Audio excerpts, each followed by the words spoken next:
Hey everyone, welcome to Handy at the Shandy, a Las Vegas podcast. I'm Adam the Fraud, joined by Table, James Games, and Boring Jack as usual. Today we're talking about our trip report. This is hour one, fully dedicated to our most recent trip to Las Vegas. And let's not waste any time because we're out there celebrating James, at least we're supposed to. And James, you got there first on Wednesday. So the question from Jack is, did you gamble or did you go straight to bed on Wednesday? Well, the first thing I want to start off with is just saying how awesome it was to have both of you out there and he's dodging the question. I am dodging the question a little bit, but I want to make it very clear that it was amazing to have so many people take time out of their lives to come to Vegas and hang out with me and do what I wanted to do. I just want to say that up front, including, anybody that we hung out with that first weekend. And by the way, I'm still here. Yes, I am still in Las Vegas, currently recording from the resort at Summerlin Rampart Casino. Yeah, it must be nice to have two of your co-hosts come out for your 40th birthday. I can only imagine how wonderful that would be. But anyway, Wednesday, did you gamble? I did not gamble. Oh, okay. Now, here's the thing. I was up visiting my parents in upstate New York for the few days beforehand, seeing our niece and dropping off our dogs because we're too cheap to pay for a kennel for the dogs. We bring them 7.5 hours up to my parents when we ever do big trips. Also, it gives me an excuse to go and hang out with them. Well, there's a local casino about an hour and 15 minutes away that my dad likes to go to. And they give you a whopping extra $10 in free play during your birth month. So we had to, because my dad's born in March as well, we had to go up. So that means that I went up and stayed there on that Monday night. So I gambled at a casino on Monday and Tuesday. So then I was thinking, if I gamble on Wednesday, I'll have 15 straight days of gambling at a casino. Is that good? So it's a lot. I don't know if it's good or bad. We'll get into that. But I'm like, I'm going to gamble then. And then Jack shamed me. Jack was like, you said on the pod that you weren't going to. So you know what? I didn't. Well, not only did you say on the pod that you weren't going to gamble, you were like, I'm putting this out here so everyone holds me accountable. And so I just did what a good friend would do after hearing that. Consider yourself held accountable. Yeah. Yeah. And it worked. So Kim and I packed so much. We did do laundry halfway through, which we'll get to, but we still brought 3 checked bags. And we were staying at Planet Hollywood just for the first night because I didn't have enough rooms at Cosmo to stay all the way through Monday. And we're like, man, this is going to suck to bring all of our baggage, then have to bring it to Cosmo. And she, the smart woman that she is, was like, why don't we take the cab to Cosmo, check the 2 bags that we don't need yet at the Bell, then just walk the 1 piece of luggage over to Planet Hollywood for the night. And that's what we did because we're smart. Went to Planet Hollywood and just went to bed. And that was my Wednesday. No syringes on the flight either. Yeah. Thursday, I wake up and now it's time to do a little bit of gambling. I found out that in the Planet Hollywood High Limit room, and maybe this is old news and I should have known it, but they have 9-5 Ultimate X double bonus at quarters, which I think is a pretty decent game if you're willing to play, 3 lines. That's way better than I'd expect from Caesars. I mean, that's... Yeah. Mm-hmm. Especially given that we heard that the Link High Limit room or whatever, that if that exists, had 7.5. So yeah. What is the Link? Yes. Is it just a room with an Xbox or something? I don't know what they're doing over there anymore. I've heard it's not great, but so I played that for a little bit, won about $500, but then I lost it back into a Dragon Cash that had a maxed out major. I was just doing the minimum $5 a spin. But I had the $10,000 maxed out major. I'm like, I'm going to hit this one day. That day was not it. So I broke out even at Planet Hollywood. Didn't put that much in. I have no clue how much that's going to affect my offers because technically I had that room for 3 nights. So that way Maddie and Tom, who came out to visit, could stay there. And I didn't put hardly any play in. So we'll see. We'll see what happens. I'm of the opinion it doesn't even matter at Caesars anymore. If you give them a nickel, they're going to send you something. Yeah, that's what I figure. After that, I went out, because neither of you are here yet. I went out and had lunch with my friend Eric, who lives in Las Vegas and works at UNLV. He was like, hey, why don't you come out? We'll have lunch, and I'll bring you back to Cosmo. So I didn't even have to worry about getting an Uber back to Cosmo. He just dropped me off, which was great. The room was ready. I went into the gold and I said, I'm not Adam Bauer. I said, Come on, welcome, way, sir. Yeah. Yeah. Let's give you some more free play. Well, speaking of that, I just went in, I gave my ID, and I said, oh, yeah, we're here for my 40th birthday party. And he's like, oh. And he pulls out a $50 gift certificate to the Chandelier Bar.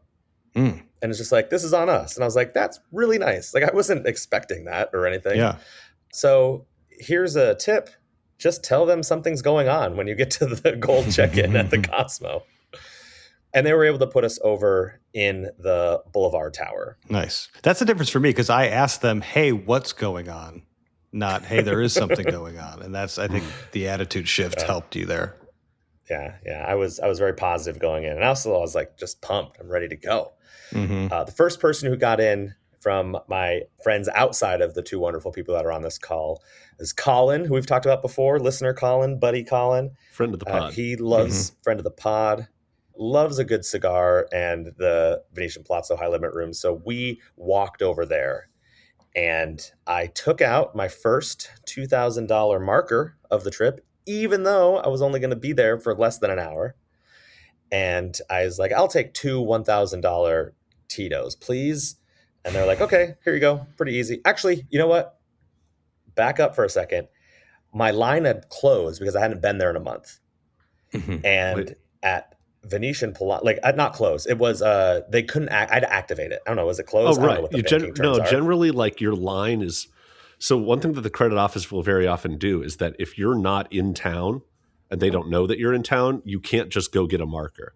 You have to at least talk to someone to say, hey, can I get my line open? I want to take a marker later. Very often you do it in the same transaction. You go to the cage and you say, hey, I'm just dropping in. I'd like to take out a marker. My line's probably not open, so you'll have to do that as well. So sometimes you do it in one step. But like if you needed to take the marker at a table, you'd have to do it in two steps. You'd have to go tell someone you're dropping in and then go take the marker at the craps table or whatever. So I thought that's what would happen is I would go up to the cage. I'd say, hey, I'm dropping in and I need that open. And they said, you need to go over to the host desk in order to have it open, or the credit desk or whatever. So they sent me somewhere else. I went there. It was really fast. And then I came back and they gave me the credit. Sat down, played with a wonderful bartender. Ray was his name. He was just filling in. I'd never seen him before. But he was really good. We got some really nice cocktails. And I lost a real quick $1,000. And I'm like, wow, this is going to be a very expensive. Yeah, James messaged me. He didn't enjoy losing $1,000, let me tell you, given despite hearing what his budget was like for this trip, because he messaged me. He was like, playing at Venetian Palazzo was a big mistake. And I was like, why? What happened? He was like, well, I lost $1,000. I like how you guys like, have come apparently on. a secret text thread that I'm not on. No, you were there. You just weren't reading it. You said me. Well, it might as well be between you two. Yeah. When's the last time you checked the group chat? We went in. We had the cigar. Kim, Colin, and I paid for all of that on my points. And we talked about last episode about trying to use more of the points on your card rather than just being a complete degen and pushing it over to slots every time. And then on the way out, I was like, well, I may as well play a little more. And I won 600 of that back. So I was very happy leaving. Nice. It got downgraded to a minor mistake playing at Venetian Palazzo. Just a minor mistake. Plus, now you're leaving with 1,400 of their money, so that's correct. That's the real win. Yeah, I'm leaving with some money from them, which is a real win. We went back, showered, changed, and then headed on over to Pier 17 Yacht Club, where the one and only Adam Bauer met up with us. And at this point, I'd been in for a few hours, just kind of taking it slow. So I checked in at Wynn under the Amex Fine Hotels and Resorts program. Was not able to get the $150 in spa credit transferred over to food and beverage, which that's fine. I ended up not using the spa at all, but I still got the $60 breakfast credit. And then they also added on, which was new, I'd never seen it, a $25 mini bar credit, or I could use it in their like little sundry store, which I never saw one the entire time I was there. So it might just be a phantom store or speakeasy. I'm not sure. There's one right next to the like Encore Theater near the Café El Teatro. I think there's a sundry shop next door. Is that what it just looked like a regular shopping. Maybe I just didn't look hard enough. You're probably right. I just was lazy. So Wynn, I mean, it's Wynn, right? Like this is my first time staying there. I think I was talking to your buddy Chris James at dinner about how this was kind of the last big hotel I wanted to check off the list in terms of my bucket list of resorts in Las Vegas. And I got to say, like, does it blow every other resort out of the water? Maybe not necessarily. The room was beautiful. I had a panoramic view of the Strip. But I think I would say just very quickly here, I might write about this in like a newsletter or something later on, but like Wynn seems to do everything just a little bit better than every other resort, every other even top tier resort. And I think when you add all those little things up, it can make a huge difference for even a one night stay that I had. Just like the check-in service was nice. It was efficient. Everyone was pleasant. I went to go get a new player's card. Like the kiosk wasn't working. The guy saw me and like walked me over and said, "I'm sorry you had that experience. Come on over. Let me get you to the front of the line." And like he, got me around people, just everything. And I know because I check into Bellagio the following day, and I know there's a big debate about what's better, Wynn or Bellagio. And I always think it's funny that some people have like real emotional attachments to resorts. And if you say, I like this one better than the other, some sort of internet fight breaks out. Adam's been online again. Yeah. Yeah. No, I fax all my tweets in now, so I don't have to actually log in. But like, yeah, I mean, to me, Wynn is like tops. Like it was just a wonderful experience. The one minor thing is that the casino was like a furnace. It was insane. We experienced that like a couple days later. I thought maybe it was just a one-off or like, oh, I've been traveling all day and I was in the cold weather in Chicago. So I'm hotter than I normally am. But no, that was really hot. But so I putted around the room a bit, just hung out in gorgeous earth tones, wonderfully designed, just like a perfect layout for the room. Can't imagine a better room on the Strip. I mean, I'm sure they exist, but like just in terms of comfort and the way everything's kind of put together. But then I just kind of putted around the casino a little bit too, just played a little bit here or there, just kind of almost like I was testing out machines. I was like Professor Video Poker, like just getting little tastes and walking around, but nothing major. I wanted to play Pai Gow on the Strip. That was like the one thing, like I want to sit down and play Pai Gow.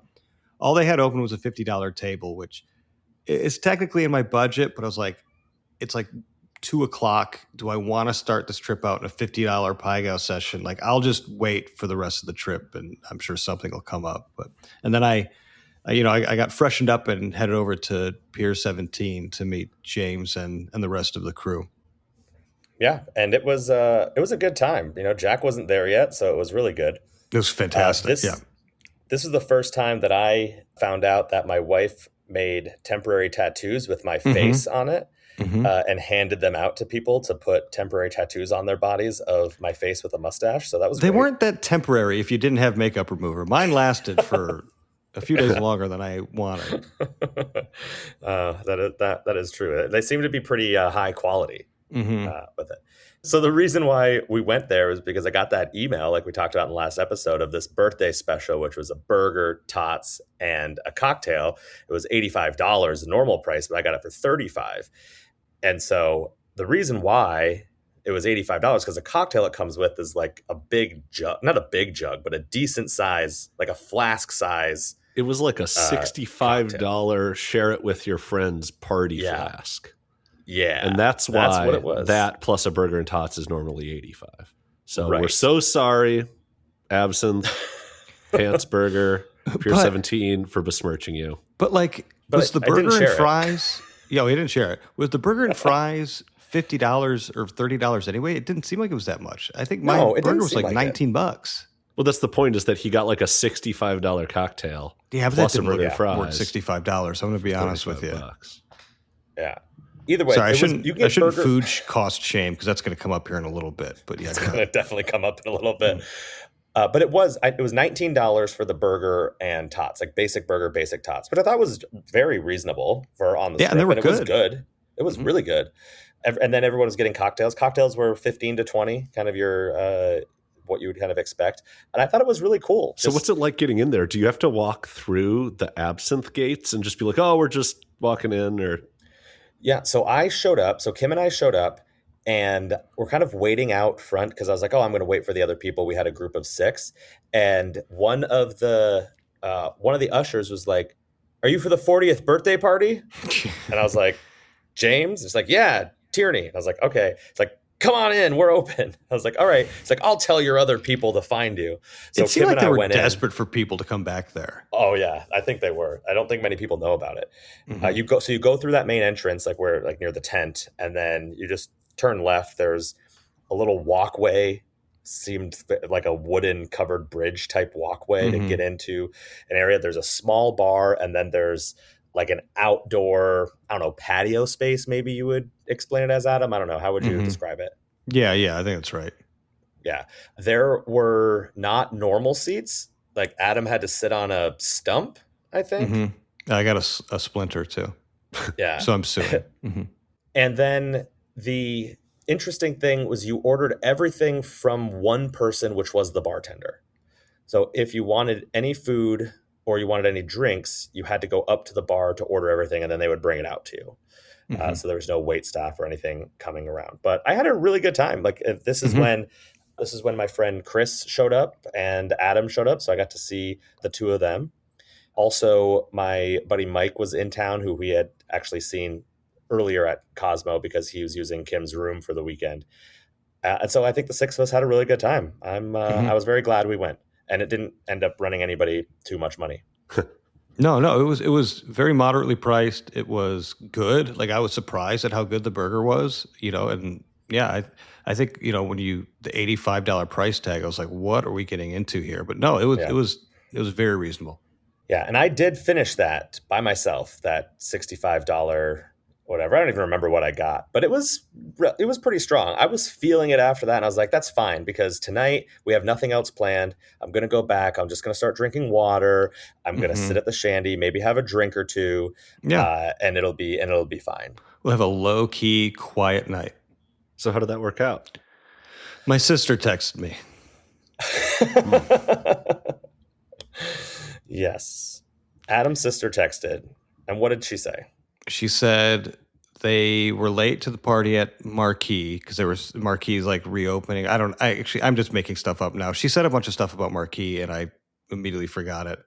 But then they were going to go to Barbershop, which is, of course, the barbershop where you can get your hair cut. But then behind it is kind of a speakeasy. And at night, it gets, it's a bit rowdy. Like it's either a club atmosphere or live music. So they got a table at Barbershop when, of course, we were all invited. Not even invited. It was like, she's like, if you want to do something, let's go do something. And so that was just kind of a last second thing that they decided to do in honor of James and everybody being in town. At first, one of us couldn't get in, not me, but or James, but one of James's friends couldn't get in because he had shorts on. And then my sister was like, don't worry about it. And ended up just getting him in anyway, which was great. Well, what happened was Chris couldn't get in because he had shorts on. So then we're like, well, let's just go over to Shandy then and hang out. So that's when we sat down, we ordered around. Mm-hmm. We used my $50 gift card, and Adam covered the rest with points. Thank you, Adam. Cash. Or maybe not even with points, with cash. Sorry. I just assume that you have like $5,000 because of all that MGM credit card you use. I mean, I do, but I don't know what I'm saving it for. Okay. So you know what? I'm just going to pretend that that's what you're doing then. So I need credit for the cash. Yeah. So we order these drinks, a round of drinks. And as soon as they get there, that's when your sister shows up and says, oh, we can get them in even if we have shorts. Mm-hmm. So we all just chug our drinks. And that is when I hit the point of, well, I don't know how this evening's going to go. I need to remind myself not to like chug a beer. It's a sunk cost. I could just leave it.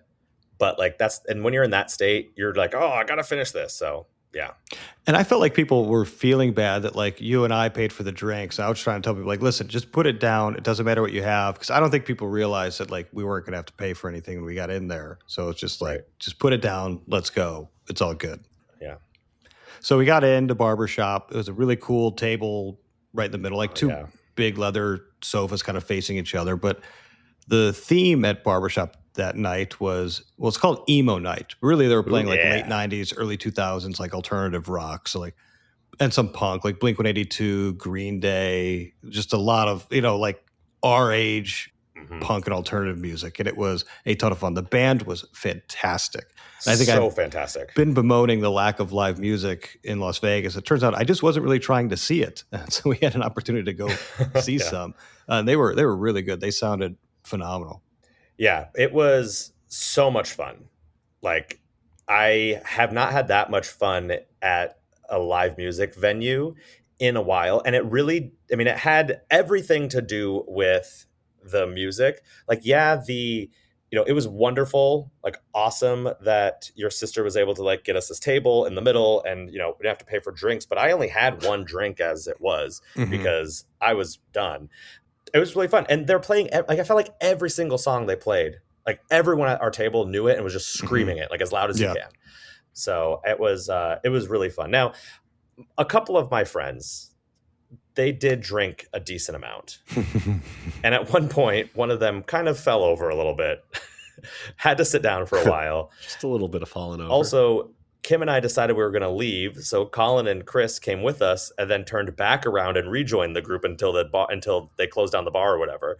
So I just want to make sure, Adam, does your sister think a lot less of me because I hang out with these people? No, because she left too. What's funny is that like I had left. I was the first one to leave, and like we had all left, and like my sister left, and then Colin and Chris, who knew nobody in Barbershop, just went right back in, which I think is fantastic. Yes, which shows which is great. But no, and thank you to Sarah and Jack Daniels for showing us a good time. Some of us more than others, but no, I think one of my favorite things to do, and I think that's kind of your attitude on this trip too. One of Sarah's favorite things to do is like show people a good time, right? And this is how she knows how to show people a good time. Like she knows the bar scene, the club scene, all that kind of stuff. And so like this is right up her alley.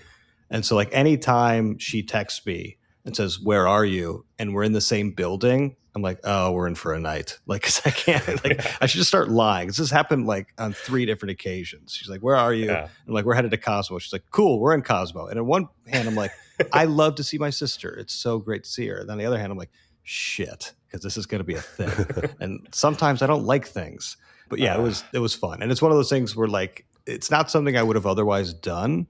So I'm really glad that it happened. Yeah, I think it was a really awesome way to kick it off. Except for the next morning, I woke up and I was like, oh man, this is not good. The evening wasn't great, although I'm glad that I vomited the night before to get a lot of stuff out.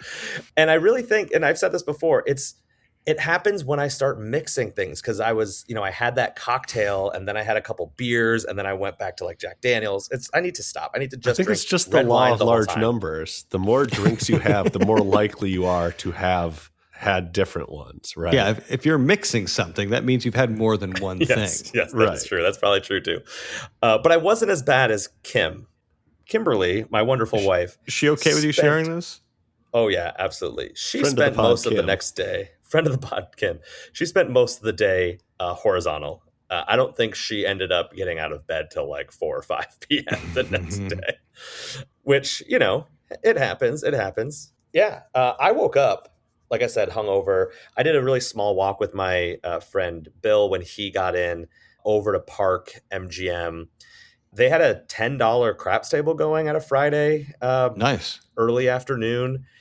There was a $15 craps table at Cosmo early afternoon Friday. I was like, oh, this is not bad. I didn't see another $15 table the rest of the time I was at Cosmo, so maybe they were just trying to get a couple people to get there. We played some 6-5 blackjack, and people get so angry. Like people are really like, oh man, you can't play 6-5. You've got to play 3-2. But it's still a better game than most things that you're going to end up playing in a casino. Yeah, it's a little fast, I guess, is kind of the issue. If you're going to have a house edge that's that much higher than traditional 3-2 blackjack, I'd like it to not be that quick of a game. But yeah. You see, here's the other thing with that. At Park, I don't know if the dealers could count that well because it went really slow. So we just sat down at a $10. It was a $10 table. And we're just playing $10. I never upped my bet once and got 2 drinks because I was finally like, I need to just start getting something else in my body that's alcoholic to maybe get my hangover to go away. Yep. And, we played for a pretty long time. I lost like $50 playing 6-5. And I think I had 3 blackjacks. And every time I was like, but, it's not like I'm going to seek it out. And I'm hardly ever playing blackjack, but, Well, for the pod, I'm happy that someone actually played something other than video poker so we could report on it, because this has been a long time coming. And blackjack, no less. I'm with you, though. I think it's fine. Like, yes, it's not ideal. We're champions of 3-2, but, I mean, come on. What are we going to do at this point? Like, we're not – this podcast isn't going to change the tide and make everyone go back to 3-2 at every denom. So you take what you can get. Yeah. I did have $250 in free play from MGM for my offer.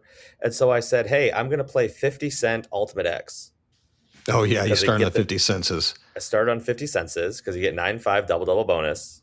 Which costs how much per hand? That's $15 a press. That's a James classic. He's used to the all 15 banger. Yeah. And then you got that $15 blackjack action. Like I can't go down. I can't. Now. $10 a hand on blackjack. 15 a hand on video Ultimate X. poker. Mm-hmm. Yeah. Faster too. Yeah, absolutely. Bang, bang, bang. And so I ended up winning a little bit with that. So I'm like, I'm just going to stick with 50 senses. And spoiler alert, foreshadowing, I'm so glad I did. But we're not there yet. Because Jack, what happened to you on Friday? Because you didn't get in until Friday. One thing that was nice that happened to me on Friday is I woke up around 7:30 and was like, man, if I want to try to stand by the 9 a.m. flight to Vegas, because my ticket was for like an 11 a.m. flight leaving out of Minneapolis. And I was like, if I want to stand by that 9 a.m. flight, I should probably get out of bed and get in an Uber, because the flight leaves in 90 minutes and I'm just like lying here. So I did exactly that.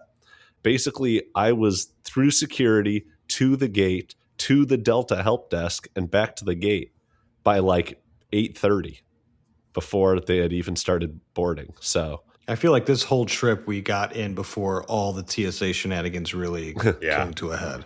Minneapolis hasn't been too bad, which is nice. But yeah, I just blitzed straight to the airport, straight to the gate, and straight on the plane.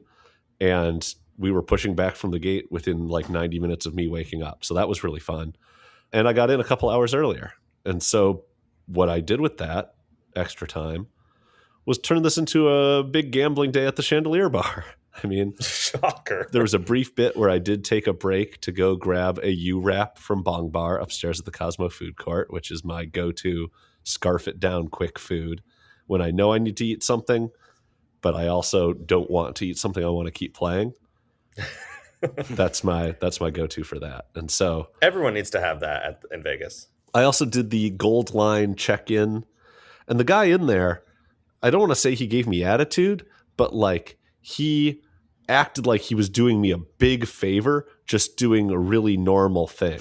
Like he first was like, well, it's like pretty early, so there's no way to know if you're going to be able to check in. I was like, that's fine. I think there's a way to know. I'm just like, yeah, I was like, oh yeah, I'm here pretty early. I actually, got on an early flight. So if I can get into a room, that'd be great. No worries, man.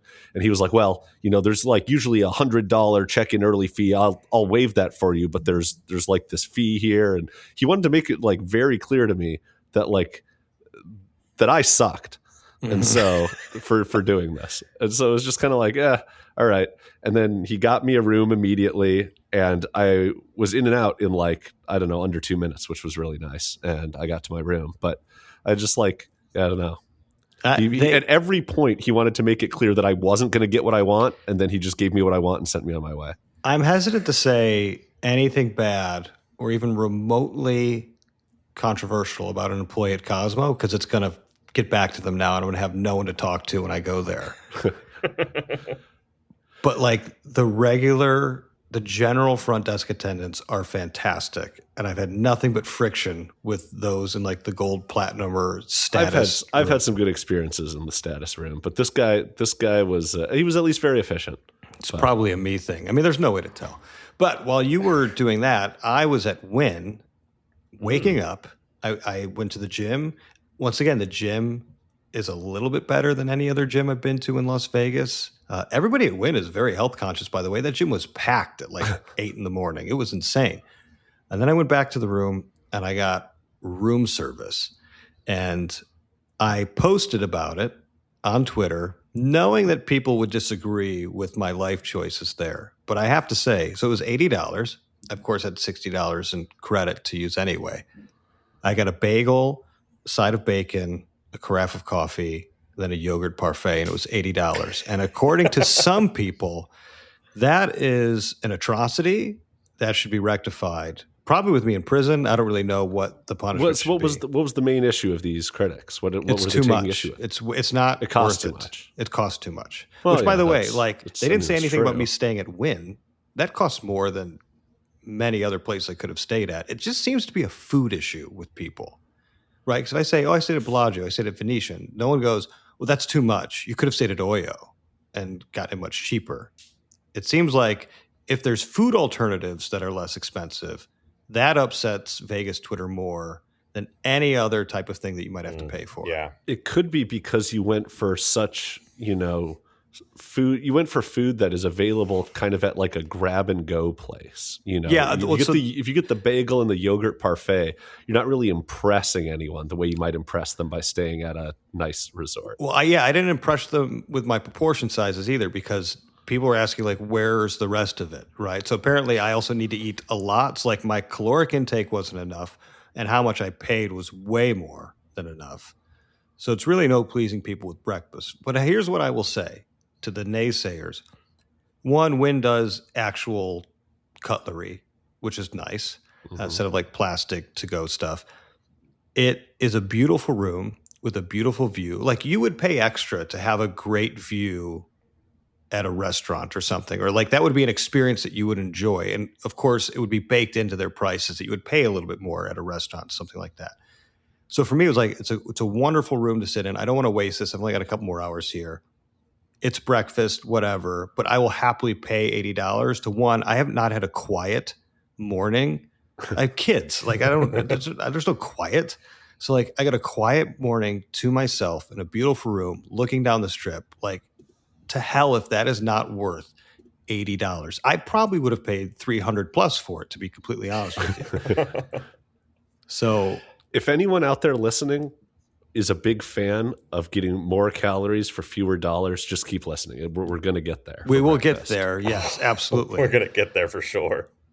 But also know that if you called me out on Twitter, I did it on purpose. I posted the price on purpose because I knew it was going to rattle some people and they just would not be able to recover the rest of their day. Yeah. It sounds like you haven't recovered either, though. Yeah, that's true. Well, because I had so few calories, I had a headache all day. I almost passed out. Yeah. But anyway, I moved from Wynn, and I went over to Bellagio, so doing like a Steve Wynn reverse chronological order type thing. And to throw more fire into the Wynn versus Bellagio debate, I mean, it was head over heels better at Wynn. Bellagio then just kind of seemed a bit dated. Now, it's a beautiful property. I love staying at Bellagio. I still think like Wynn is not my number one to go to, even though I think it's the best room I've stayed in. It's just not for me. Like, everything's a little bit pricier there, shocking. Like, it's not necessarily always my vibe. I would say maybe if it was on a trip with Katie and it was just like, it's us also two, a little maybe far, right? Yeah, like it's if far you're north. planning on leaving the property, which some people would say if you're at Wynn, why leave the property, which is a good argument. But if you're planning on leaving the property, you're not really near much. True. Right. Yeah. So like, if you wanted to stay there, or like I said, if I was just with Katie, be like, yeah, maybe it's just a North Strip stay and we'll hang out Venetian Palazzo and maybe I'll take her to Circus to see how much she really loves me, that kind of thing. But went back to Bellagio, checked in at Bellagio. Check-in was really smooth. They were able to get me in. I just had to change my room to like a double queen because my original room wasn't ready, and that's completely fine. She didn't make me feel bad about being there. I said, hey, I'm a little early. She's like, well, I don't know how this is going to go. She was like, yeah, I think she said like, well, let's get you checked in somehow. I'm like, oh, that's nice. So yeah, Bellagio, I think the conservatory display for this Easter is probably the prettiest I've ever seen. It was really, really well done. It was so nice. A lot of foot traffic in there for good reason. So check it at Bellagio. Had no tub in there, so I was in one of the rooms. It was fountain view, but it didn't. It was the one with just a really long shower with no door. So that's I think a lot of their just their standard rooms are kind of like that these days, right? Yeah, I mean, I was in a standard room. Yeah, so So it was one of those lot of standard rooms that you were describing. But then after that, I went and met you both at the Chandelier Bar before you took off on me. When do we take off on you? Because you guys. This was a segue into the haircut. Yeah, you guys decided to show off your luscious manes. I forgot about that. Said no balding men allowed. We're gonna go. In fact, we're so sick of our hair, we're gonna remove some of it. Yeah, and we have a really good before and after photo. I wouldn't say really good. I would say we have a before and after photo, but I think it's good because it has. Mine's both the of us same. in it. Yeah, we left you because I had booked Jack and I one each, haircuts and shaves at the barbershop. Now this is like my 4th or 5th time. We get in there and one person's ready, and it's not the guy I usually go for. And so James just pawned me off on the second fiddle.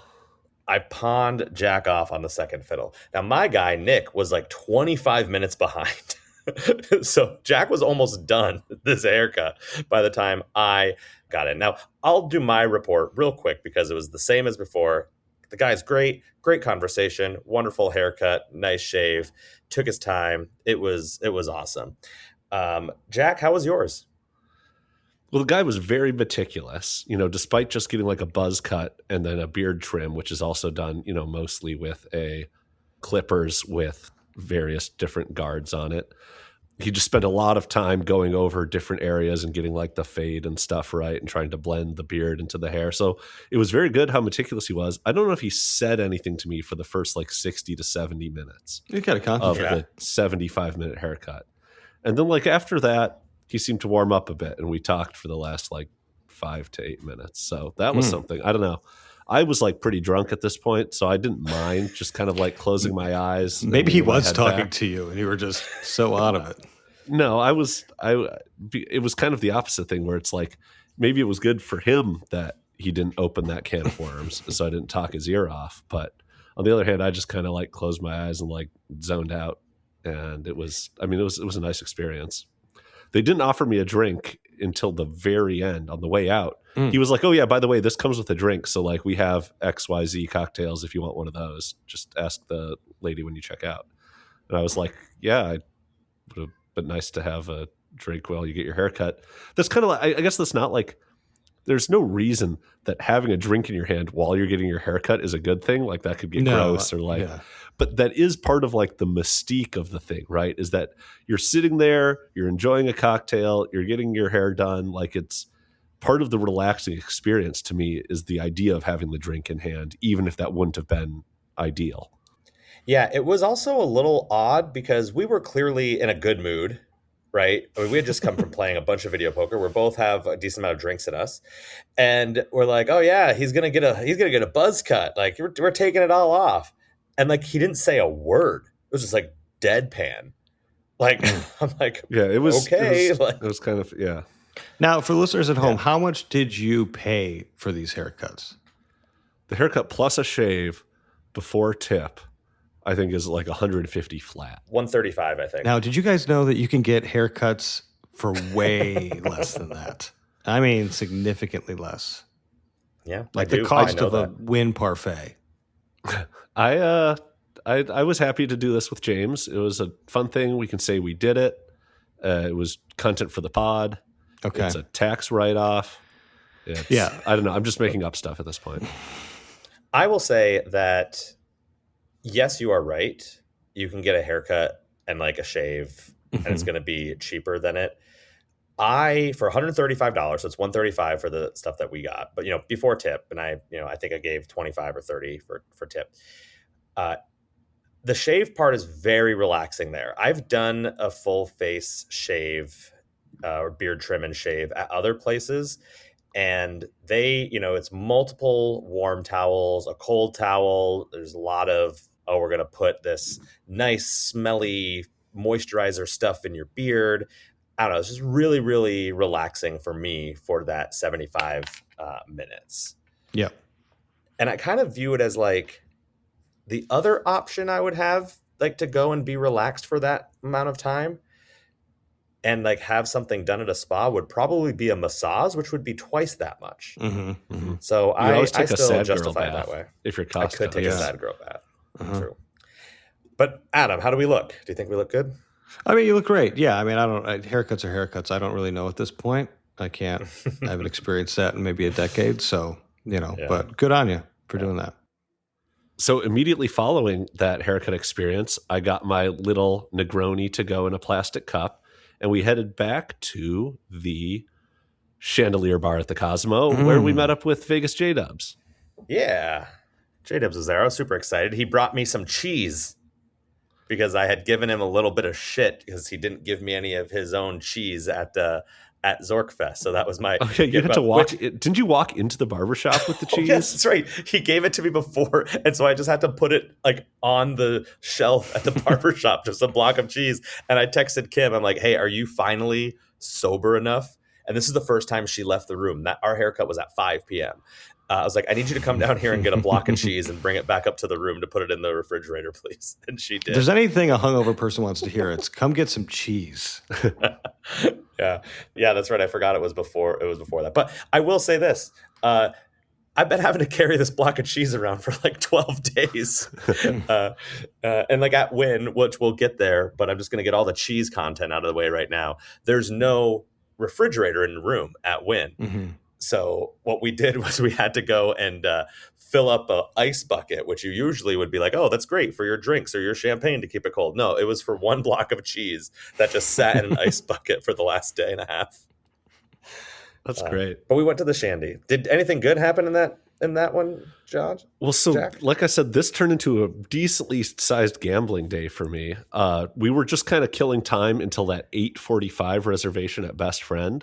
And so I had played a lot before this. I had hit a royal flush already, and then I had hit some other stuff. So I was up almost 2,000 on the day. I lost it all back before the haircut. And so I was down $80 going into the haircut, despite being up 2,000. At this point, I had enough drinks that I kind of forgot to take a picture. There's also enough people around that when you get a good hit, you share it with everyone in your immediate vicinity, but you don't really think, oh, I need to save this. But I got dealt 4 aces, and I had a 1x, but then 2 4x multipliers. So I got paid for 9 sets of quad aces, which was pretty wild. And that kind of skyrocketed me back up to the high water mark, which was cool. Yeah, it was a good day for gambling for me, especially with that last hit there. Yeah, well, you guys were getting your haircuts and doing some gambling. I went to, I say China Poblano, but I know people say China Poblano. I think the former is correct. I think yeah. I think I'm the one that say says it both incorrectly. words as if they're Spanish. Okay, so I went to the Poblano place with Taylor and Tara, and it was great. The weird thing was they have a happy hour every single day. I forget what time this was. I think maybe 4:00. We went up there right when the happy hour was about to start. And I said, do you have a happy hour? They said, yes, we do, but it's only at the bar. I said, okay, we'll go sit at the bar. They said, well, the bar doesn't open for another 30 minutes. Okay, so you don't really have a happy hour from 4 to 6. You have a happy hour from 4:30 to 6, but that's fine. We'll come back a half hour later, and we ended up doing that. But it was really good. I made up for my expensive breakfast because it was inexpensive. I got the chips and salsa, the churros, the wontons, and then just, some sort of mocktail that they made me. But it was really good. It held me over till our Best Friend dinner later on. And then I went and joined you just for a little bit of video poker at Chandelier Bar with the time we had. Yeah, it was great seeing. This is the first time I met Taylor and Tara, so that was really awesome. Same here. Yeah, it was really cool. Came by. Yeah, they've been involved in the Vegas community, rooting people on and being supportive for a long time, especially my shows and stuff. So it was great to see them again. Yeah, and then it was off to Best Friend for dinner. I had a reservation for 10 people. And I wasn't sure how it was going to go. I've never been there. I will say, very loud. Did not know that. James, he turned 40 and then his ears went to shit. Exactly. No, they usually have a live DJ and they play. Yeah, it's pretty loud in there. I'm kind of used to it at this point. Yeah. So we had 10 people, but it was great. We got sat kind of right at the time that we got there, and they took our order pretty quickly. Now everything is kind of served family style, but what we did was we kind of split it into 3 groups, a group of 3, a group of 4, and a group of 3, just because it would kind of be difficult to just have everyone order a couple things and pass it around. I think that worked really well.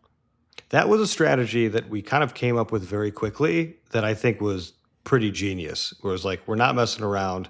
Let's not make this too complicated. And it was like people who didn't know each other were all just sitting down and said, all right, we're figuring this out together. This group is getting this food. And everyone, like our group was like, everyone pick one thing and we'll just share it. And we all just trust each other, which was, it worked out really well. And if we had extra stuff, we kind of just passed it around the table. You know, if you ended up with a little more than your selected compartmentalized group of people could have, then yeah, it worked out. And everything was a hit. That place is so good. Yeah. Yeah. And how much did that end up costing us, James, per person, like all in? Per person, all in, with tip, was $66 a person. Yeah, that's wild. Yeah, for the quality of food there, that's an absolute steal. It's really unassuming food. It seems very simple, but like they knock it out of the park. What I really liked, and I haven't seen this, but I also haven't been out to eat with a big group of people that often, is they just gave us a machine, like a handheld machine that, you know, you swipe your credit card in and you could click a button that says split evenly, and then you just pass it around the table. You tap your card. Oh yeah, they have that at Olive Garden. I haven't been to Olive Garden in a while, Jack. Me either. I didn't know that was OG technology. That's great to hear. Yeah. So that was wonderful. I'm really glad that we did it. Now, a little bit of a spoiler again for the next night. Kim got a little too loosey-goosey because she has celiac disease, and there was a Caesar salad, a kimchi Caesar salad, I think, that she really wanted to try. It was not gluten-free. She was like, oh, they're just going to have croutons on the top. Well, it was like crumbled croutons. So she thought she was doing a good enough job picking around that, but she did not have a good afternoon the next day. She had a little bit of a celiac attack where she had to kind of lay down for a couple hours. So they had everything labeled gluten-free. So this is not on Best Friend. This is on Kimberly. And I tell her this all the time. She's got to be careful. She's getting really called out for her time. She's getting so called out. Yeah, it was a rough Friday for her. Yeah. Yeah. I believe you went to bed, Jack, after that. Oh, man, did I go to bed. Yeah. You went to bed. I think Adam left and went back as well to Bellagio. Yep. Kim and I decided that we wanted to gamble a little more. At this point, I'm about even, up a little bit, because we had a pretty good job at the Shandy earlier with you, Jack. And so it was just Kim and I. Everyone else had gone to bed or had left. And we're sitting at not the main bar of Shandy, but on the side. The only one that was available for Kim is the handicap, the lower one, right next to where they kind of come up and order all the drinks. And she's like, I'm not having a lot of fun. This is single line. I'm just going to go to bed and have a happy girl bath. It's been a good day. And I was like, that sounds great. We ordered her a wine. And as she's getting the wine, she's about to leave, I get dealt a full house on Ultimate X 50 senses, which is great. However, love that for it's you. Aces full of, I think, threes. I don't remember exactly what it's full of, but it was full of a kicker. So it was aces full of a kicker. And I had an Ultimate X, think it's like regular double, you're supposed to break that full house pretty quickly. Pretty quickly. And I had enough. I think I had like 8X total between them all. And I'm like, okay, I got to break this. I was like, oh, but this is going to be pretty. I would want a decent amount of money. You know, I'm getting 45, 50 cents times whatever. But sure enough, the first line hit the ace with the kicker for 4,000 because it was a 4X. So my first handy at the Shandy was a 4,000 handy at the Shandy. And I was like pumped because I'm like, this puts me up like $4,500 on the first night. And Kim's like, well, I guess I'll stick around now for a little while. So we played for a little while, had a celebratory glass of wine, and ended up leaving. And it was probably good that we got some sleep that night. But it was pretty awesome being up over $4,000 the first night of this trip. So am I the only one without a handy at the Shandy at this point? Yes. Okay. All right. You have to do your time. You're like one of those guys that complains about never hitting anything on video poker and then, only plays occasionally. Yeah, please. So I just checked my notes and I was actually up 4,900 after that decent hit. Boom. So I was already up almost $1,000, hit that 4,000. So now I wanted to ask you guys this question. It's been going around a lot of the other shows. We've touched on it, I think, very briefly, but not like a big conversation about, do you want to get that hit early? Or do you want to lose a little bit, and then at the end of your trip, make it all back? Let's go with the assumption that it's a pretty good trip where you end up even at the end, right? Because Either of way, course, yeah. I'll say, oh, I want to hit it big every day, and then it's like not a good conversation. So if we make it as like you're going to leave even, but you're going to have a big hit, let's say 2,000 or more. Do you want that hit early, in the middle, or at the end? For me, this one is a no-brainer. This is like the kind of like shouting when no one can hear you while listening to a podcast level of no-brainer, because I just can't understand that other people might have opinions different from my own. But in this case, I would like nothing more than to get the big hit after I've been buried a little. Like I said maybe a few weeks ago that like gambling isn't about winning; it's about winning your money back. And I think I think those are the most satisfying wins, are the ones where you're like, oh man, this sucks. Maybe I'm out of it. Like maybe I've gambled so much that I can't even find a big hit in this machine that'll get me even. And then you find a big hit that gets you even. And you're just like, well, this is great. This is why we do it. Yeah, see, that's why I think my opinion is the best opinion. I can't believe anybody would hold a different opinion, is that I think the middle is the best, because I feel like when I lose at the beginning, I'm so mad at James for throwing the middle in there. That was never an option before. You know why he threw it in? Because it's a fantastic option. Thank you, James. Because if you're getting hit a little bit at the beginning, even if you're getting hit hard at the beginning, then you skyrocket back up to a high water mark. You're feeling good in the middle, the climax of the trip, if you will, right? The rising action. Yes, I taught English at one point. And then you're just kind of hanging out, and if you lose a little bit here and there, you're losing, and you end up leaving the trip even, it's fine. And so I like that kind of climactic middle of the trip. And then you're on a free roll, not really because it's your money, but you know what I mean? Like you're on a emotional free roll to the end of the trip, which I think is great. We haven't talked about the third option, which is just don't lose, which is what I did this trip. Even though I didn't win a ton, I actually never lost. That's the best option, I think. But I would rather have it smack dab in the middle. Jack is so mad at me for adding a third option. No, I think wrong. It's it's the other way around. Adam, I think, is just right. And so I didn't want to have to admit that. I wanted to blame James for adding a better option that I hadn't yet considered, because I had a staunch stance on this polarized topic going into this. If listeners can now clip you truth is somewhere in the middle. Adam is right. I would appreciate that. It's going to be my new text message ringtone. I'm going to take the other option then, right? That's what makes for good content. Plead the fifth.